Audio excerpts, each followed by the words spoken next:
Ya estamos de regreso nuevamente por aquí en vivo, en un nuevo día más, ¿sí?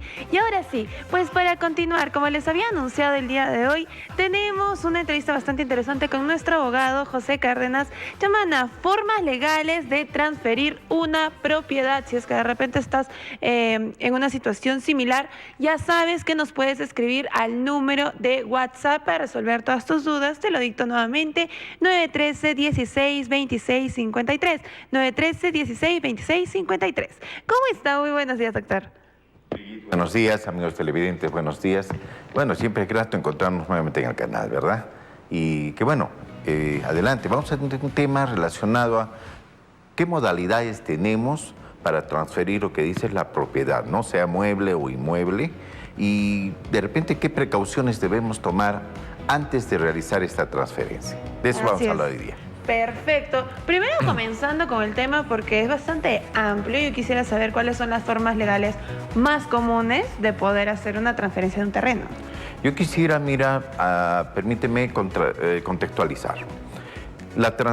Toda transferencia, por su terminología, implica cambio de titular, ¿no? Esto es mío, te lo entrego, es una transferencia, ¿verdad? Entonces, la transferencia nace de la voluntad de la persona. Y quiero resaltar ello porque es un derecho humano, aunque no lo creas, es un derecho fundamental, el derecho a la libertad. Entonces, el derecho humano se materializa, en este caso, en el desarrollo de la actividad humana, al transferir sus propiedades con la manifestación de voluntad libre, espontánea, para poder ceder ese derecho de propiedad que tiene, ¿no? En un país como el nuestro, la propiedad está protegida por el artículo 70 de la Constitución Política del Estado, que dice la propiedad es inviolable, ¿no? Salvo excepciones que la ley también determina, que vamos a tratar de tratarlas. Entonces, valga la redundancia, la propiedad es un derecho humano fundamental. Mi derecho de propiedad es este, imaginariamente.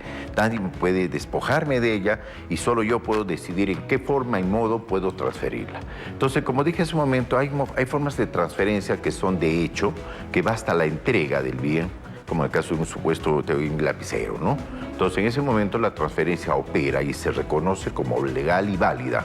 ¿Por qué? Porque es una transferencia que no requiere un acto jurídico como, por ejemplo, una escritura pública, ¿no? Vean, te regalo mi celular, ya. Aunque el celular, por ser un bien muy económicamente importante y sobre todo por la naturaleza de la información que tiene, requiere una formalidad que debería mantenerse, como en el caso de una motocicleta, el caso de un vehículo, ¿no? Sin embargo, cuando se trata de bienes inmuebles, ya saltemos rápidamente al tema de fondo, teniendo claro que es la voluntad la que determina, ojo, no pueden obligarme a mí a entregar algo, no me pueden quitar tampoco, hay formas de recuperarlo, se llama defensa posesoria. Entonces, cuando yo quiero transferir un bien, en este caso una propiedad inmueble, como decías, un terreno, una casa, un departamento, entonces yo tengo que tomar en cuenta dos elementos y tres características, o tres formas de entenderlo. Primero, la transferencia no deja de ser un acto jurídico que debe cumplir los requisitos del Código Civil, es decir, que haya manifestación de voluntad, que el objeto sea lícito, que tenga la forma prescrita por ley y sea física y jurídicamente posible. Esto que los abogados lo conocemos casi de memoria, sin embargo, son requisitos del acto jurídico que terminan siendo uno de los primeros filtros que debe haber cuando yo quiero transferir.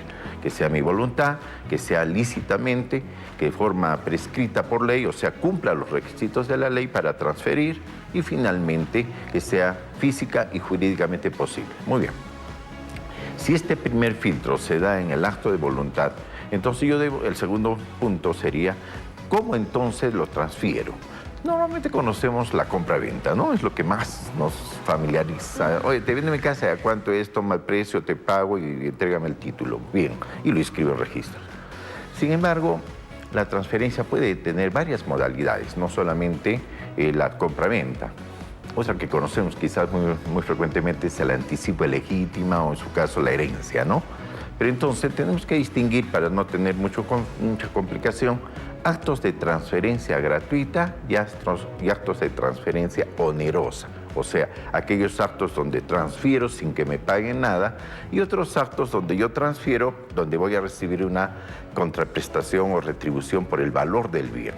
Entonces, esos son dos elementos que también tienen sus propias características y requisitos. Entonces, actos jurídicos de transferencia gratuitos y actos jurídicos de transferencia onerosos. Entonces, como vemos, ya se nos está creciendo el árbol y empezamos a tener dos ramas grandes y de ahí entonces ya vienen las particularidades. Eso es más o menos en primera base lo que queremos informar. Sí, justo como comentó, yo quería hacer la diferencia, o sea, mi duda era, ¿no? Así Yo es. quería hacer la diferencia entre una transferencia, digámoslo así, de un terreno y una compra y venta, Así ¿no? es. Porque no sabía si legalmente era igual, era diferente, qué proceso tenía que llevar. Y en el caso de una transferencia, pues, ¿cuál es el primer paso? Digamos, como nos ha dicho, nadie puede obligar a nadie a hacerlo, ¿no? Entonces, ¿cuál es la manera adecuada de comenzar? Como bien lo dices, distinguido que las transferencias es el género y la especie sería la modalidad. Entonces tenemos modalidades compra-venta, dación en pago, de repente cesión de derechos a título gratuito oneroso, ya vemos, también la sucesión hereditaria, también puede darse la donación. Entonces, todas estas formas de transferencia y otras que puedan generarse que no estén prohibidas por ley, todas son válidas. Lo importante es que el que va a transferir debe saber, primero, si es gratuito o es oneroso. Porque cada cual, como dije hace un rato, tienen diferentes requisitos de validez. Porque si no, en el futuro alguien lo va a cuestionar. Oye, ¿por qué diste todo si solo podías dar un porcentaje? No eras dueño de todo. Y así surgen los conflictos y después las nulidades. Entonces, la idea es evitar nulidades. Si tú analizas bien el fondo, qué tipo de transferencia quiero hacer, entonces, amigos, en ese momento ustedes deciden qué requisitos debo tener. Entonces, decías, Brigitte, que efectivamente, ¿cómo distinguir y cómo empezar? Primero, determinar la naturaleza de la forma de transferencia. O sea, voy a escoger por esto. Por ejemplo, normalmente las cesiones de derechos, las transferencias entre familiares, normalmente son a veces a título gratuito, ¿no?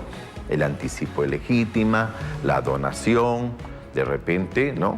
O de repente también incluso tiene que ver con la sucesión hereditaria. Normalmente no tienen un costo de por medio, pero hay que informar cuánto vale ese bien para fines patrimoniales, inclusive de impuestos. En cambio, si mi decisión es transferir a través de una forma de transferencia con retribución, con contraprestación, tengo otras modalidades. Por ejemplo, tengo una deuda, tengo una casa, te pago con una casa que tengo.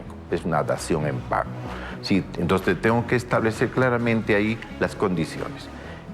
¿Cómo lo voy a hacer y por qué lo estoy haciendo? Para establecer el monto de la transferencia, ¿no? O te lo vendo, simplemente necesito plata, tengo dos casas, te vendo una y cuesta 1.000, hipotético. Entonces, tengo que establecer el objeto de la transferencia y tengo que establecer el monto de la transferencia y finalmente las condiciones.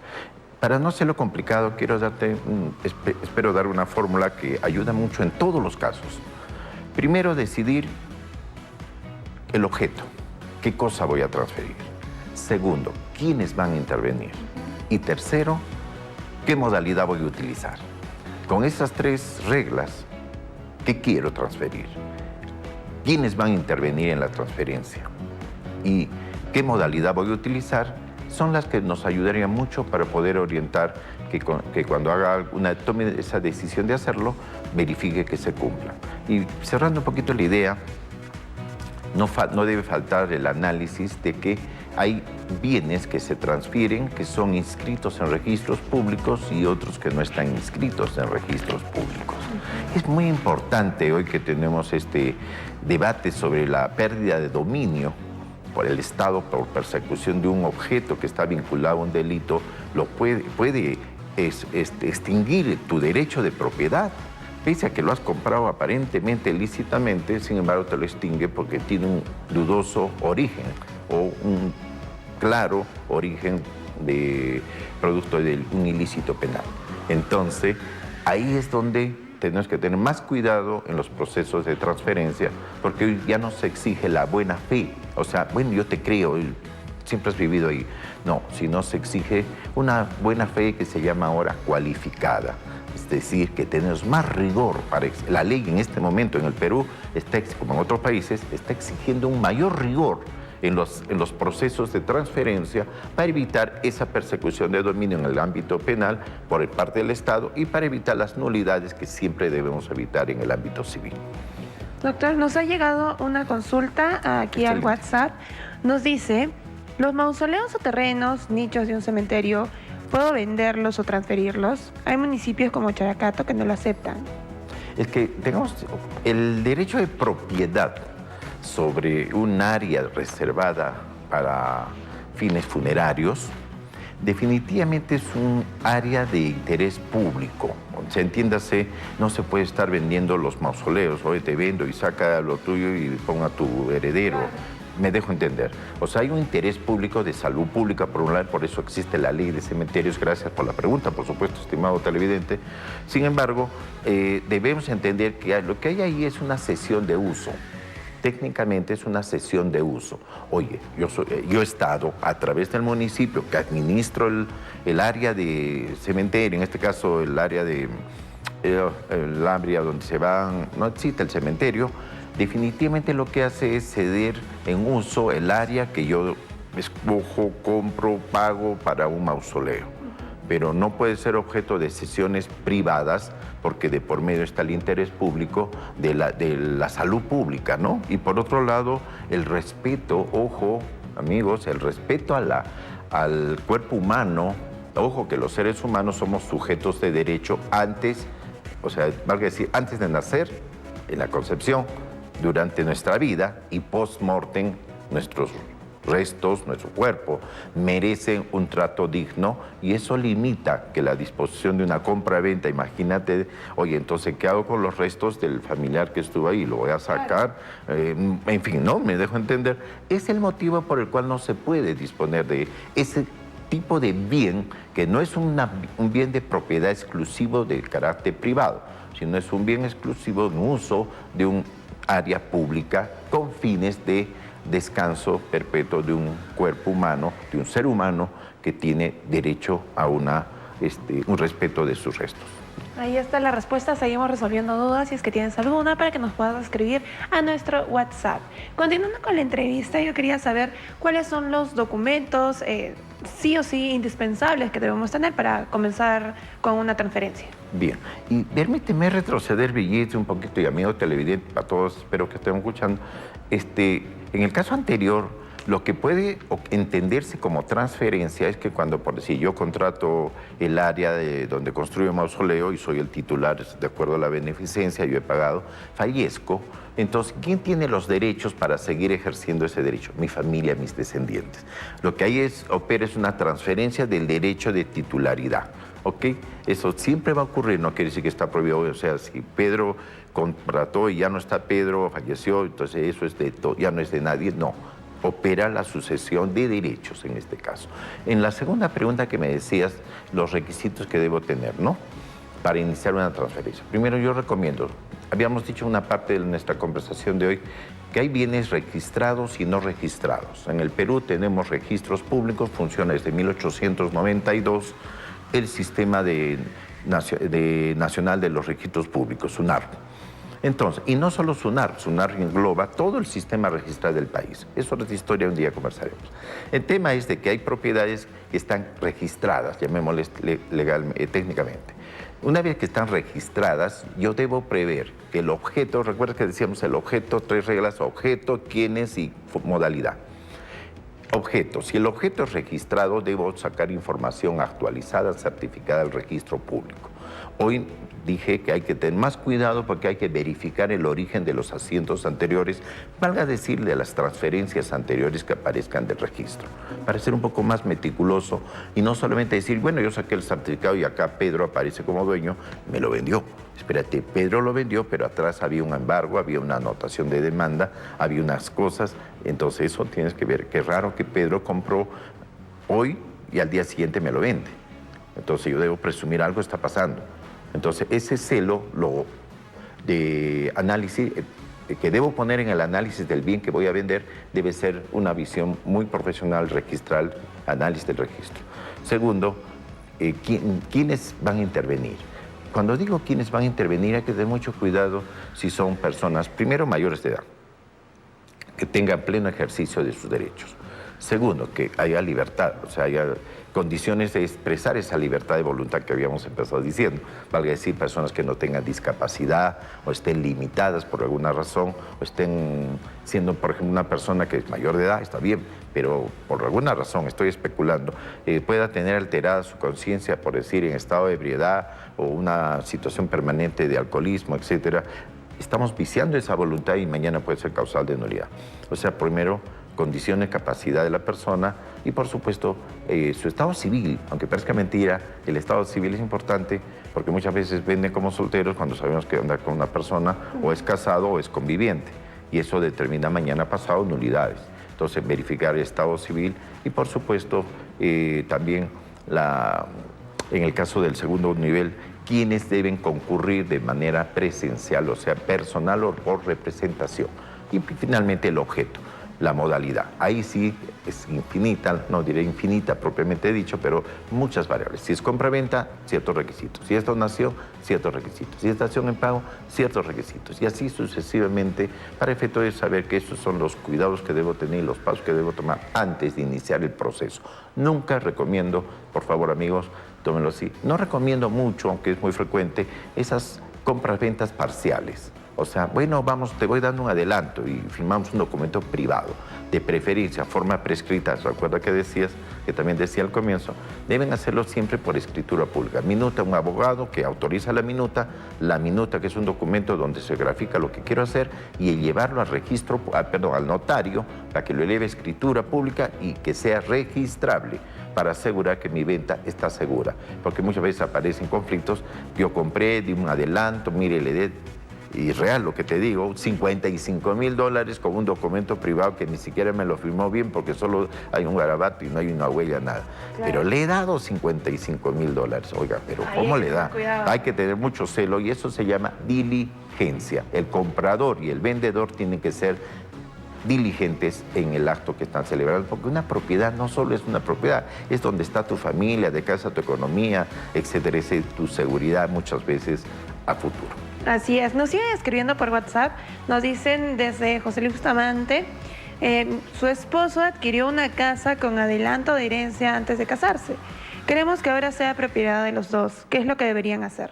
A ver, normalmente, como dije, hay unas formas de transferir que son entre familias y en el caso del amigo, gracias por la pregunta, él ha recibido, su señora esposa, su cónyuge ha recibido una herencia antes de casarse, o sea, es un bien propio de ella.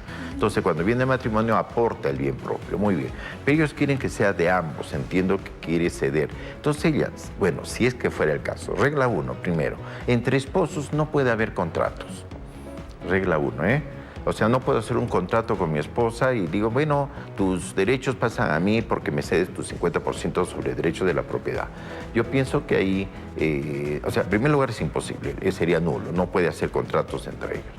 Lo que tendría que haber para que él asuma ese derecho de propiedad sobre, comillas, los bienes propios de la cónyuge, mira, sinceramente no veo ninguna vía, así entre nos. Y amigos televidentes, yo sé que estamos transmitiendo en vivo, y es que no podemos darle una forma de una situación jurídica que puede neutralizar, salvo sería que ella, por razones muy especiales, habría que analizar el caso concreto, tenga una situación de acreencia frente a derechos de él que hayan adquirido antes del matrimonio y pudiera concurrir una persecución de crédito donde ella tenga que darlo en pago. Estoy hablando de bienes propios que los da en pago por acreencias anteriores al matrimonio. O sea, no dentro del matrimonio. Y así, yo creo que esta pregunta es muy importante, muy interesante, pero yo lo que recomendaría es que primero se analice la situación concreta. ¿Cuál es la razón por la cual quiere que opere ello?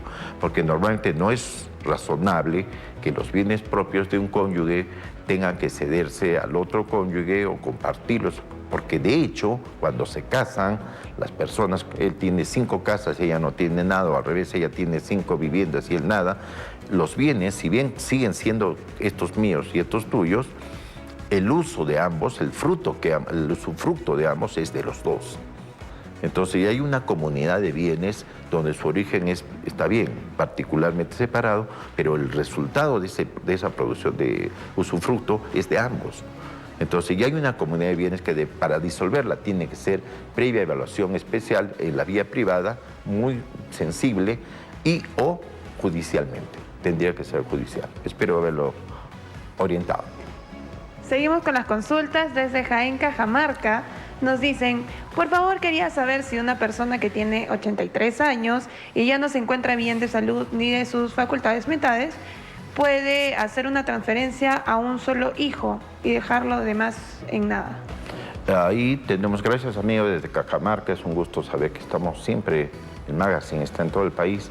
Mire, en primer lugar, la capacidad había dicho que era un elemento fundamental, la manifestación de voluntad. Una persona de 83 años, conozco personas de 95 años que están lúcidas y también con personas de 65 que pueden estar disminuidas sus capacidades. La edad, a partir de los 70, 75 años, exige que se pueda verificar esa manifestación de conciencia a través de un psiquiatra. Un examen de un psiquiatra que verifique que si bien una persona puede tener los propios efectos de la edad, de repente incluso no ver bien, no oír bien, pero sí tiene clarísimo su conciencia y capacidad de manifestar su voluntad. Entonces, independientemente, amigo, de que tenga 85, si ya está probado que no tiene capacidad, sus manifestaciones son nulas, no valen, no tienen eficacia legal. Sin embargo, si no se ha probado eso y sí tiene capacidad legal, entra un segundo escenario. Puedo disponer, por más que tenga capacidad, todos mis bienes a favor de uno, habría que analizar si son bienes obviamente propios, personales, conyugales, y también cuántos hijos son, y también determinar si está dentro de, comillas, su cuota hereditaria de libre disponibilidad, que es 1/3 de todo su bien, o en su caso está fuera de ello, y en ese caso tendría que haber una petición de herencia, nulidad, anulabilidad parcial, pero eso ya es un caso particular que no podríamos decirlo en general, que es una regla. Hay que analizar el caso concreto. Seguimos con las consultas. Nos escriben desde Uchumayo. Nos dicen, tengo un terreno que fue adjudicado por una asociación notarial, ente, y con título de adjudicación. Y ahora hay una nueva directiva que quiere desconocer esta adjudicación. ¿Es viable o abuso de la nueva directiva? Es importante lo que dice nuestro amigo Uchumayo, gracias, estamos hablando ya de Uchumayo, en la ciudad de Arequipa. Cuando una asociación de vivienda, o cualquiera su forma, tenga derechos de propiedad, por decir, somos nosotros la directiva y la asociación, somos dueños de esta área que está con varios lotes que son las ramas, entonces el titular de estos lotes es la asociación, no el socio. El socio tiene una relación de vinculación con la asociación como asociado, y al ser asociado está sujeto al estatuto que regule. Entonces, mientras yo cumpla el estatuto y la asociación, representada por los directivos, respete el estatuto, lo que puede estar establecido en su estatuto, siempre y cuando no viole las leyes de orden público, se cumplen. Si hay condiciones que dice, por ejemplo, que si bien se puede adjudicar, habrá un plazo de 3 años condicionado a que ocupen y no lo ocupa, entonces es válido que le puedan quitar el derecho de adjudicación, si es que está estatutariamente regulado. Cuando no está estatutariamente regulado, entonces ya tenemos que hablar de una situación que protege la ley por derecho de propiedad que ya adquirió. Entonces, la respuesta, amigo mío, en este contexto que hemos tratado de hacer, es que va a depender mucho de su estatuto y qué condiciones había en la adjudicación. No olvidemos que las compras-ventas, habíamos dicho, las transferencias, primero, ¿qué vendo? Esto. Segundo, ¿quiénes intervienen? En este caso, la asociación y el asociado. Y tercero, las condiciones. Siempre es importante tener ese ABC para poder determinar si lo que están haciendo o hecho es correcto, protegido por ley, va a ser oponible a terceros, o exijo un derecho o lo puedo perder también. Esperamos que estemos resolviendo todas sus dudas. Nos siguen escribiendo, tenemos un mensajito otra vez desde Chumayo y nos dice, yo tengo un terreno en la localidad de San Camilo, La Joya, y solo tengo título de posesión. ¿Cómo puedo hacer para venderlo? En caso de que solo tenga un título de posesión, ojo, hablamos también, mira que cada pregunta es interesante porque es el mundo de la propiedad inmobiliaria y en general es fascinante, pero el derecho lo es más. Cuidado, muchos hablamos de especialidades inmobiliarias, pero el derecho de propiedad es mucho más, tiene más variables. Cuando hablamos de derechos de posesión, primero dice, tengo que acreditar esa posesión primero que sea lícita o ilícita. Segundo, si yo tengo posesión, y hoy en este momento, por ejemplo, yo tengo posesión de este sofá, ¿no verdad? Pero es lícita porque, bueno, entrar al canal, estamos en un ambiente armonioso del programa, pero si yo ingresara y violentamente tomo posesión del bien, ya es ilícita. Sin embargo, esta posesión lícita o ilícita tiene que certificarse. Y la única entidad que certifica la posesión es un notario o el municipio, por cuanto no hay posesiones de las constancias de posesión del dirigente, no existe. Segundo, puedo ceder la posesión al margen de que pueda o no entremos al tema ilícito, entremos al tema lícito, sí puedo cederlo como derecho, como cesión de derecho de posesión o una situación de hecho, para efecto de que tercero, por ejemplo, me dieron un lote con fines de titularidad, estoy años y ya quiero retirarme, puedo ceder ese derecho para que el que compre adquiere los años de antigüedad que yo he estado, con fines de prescripción, si es que es viable, mientras no sea un bien público, ¿no? Entonces esas cosas sí pueden ocurrir. El terreno de La Joya no sabemos si es propiedad privada, es propiedad pública, es propiedad aérea, es un areazo al Estado, un área de expansión urbana, muchas particularidades habría que analizar ahí. Perfecto. Y bueno, nos siguen escribiendo Cerro Colorado, nos dicen ahora. ¿Qué sucede cuando una persona no deja herencia escrita y fallece? ¿Cómo es que se debe distinguir las propiedades y a quién se transfieren las propiedades? Y nuevamente, permíteme, Brigitte, retroceder un poquito al tema anterior que me ha dejado una idea, me parece pertinente reiterar o ampliar. Cuando yo cedo un derecho de posesión, incluso de propiedad, que está sujeto a saneamiento, no está inscrito en registros, es conveniente, estimados amigos, que siempre en el acto de transferencia deje constancia cuál es el historial anterior de las transferencias. No soy posesionario del bien, se lo cedo a Pedro. No, así no, eso no ayuda en nada. Okay. Sino, soy posesionario porque me lo cedió María a mérito de una cesión que le dio la asociación y desde el año tal estoy poseyendo. Entonces, describir un poco el historial para efecto de darle continuidad, que se llama en realidad tracto de propiedad, para efecto de poder entender de dónde viene el origen y por qué ahora lo vendo. Me dejo entender. Eso ayuda mucho para evitar problemas futuros. Y en el tema final, en el último me decías, perdón, sí, me concentré en mi ampliación. Nos están preguntando si en el caso de que una persona no deja herencia y fallece, ¿cómo es que se transfieren las propiedades? Rápidamente voy a decir lo siguiente. El ser humano, y dije, esto es un derecho humano, un derecho fundamental, un derecho reconocido en la Constitución, es titular de derechos. Cuando la persona no deja su manifestación de voluntad post-mortem, entonces estamos hablando de una situación intestada que no ha dejado testamento, o en su caso, mejor digo, se apertura la sucesión intestada. La sucesión intestada es la declaración de herederos que se llamaba antes, ahora se llama sucesión intestada. Quiere decir que el ser humano cuando fallece, todos sus derechos, todos sus bienes, todo, inclusive la herencia de su prestigio, su nombre, las obras que ha podido dejar, la producción intelectual, todo pasa a los herederos. La pregunta es, ¿quiénes son los herederos?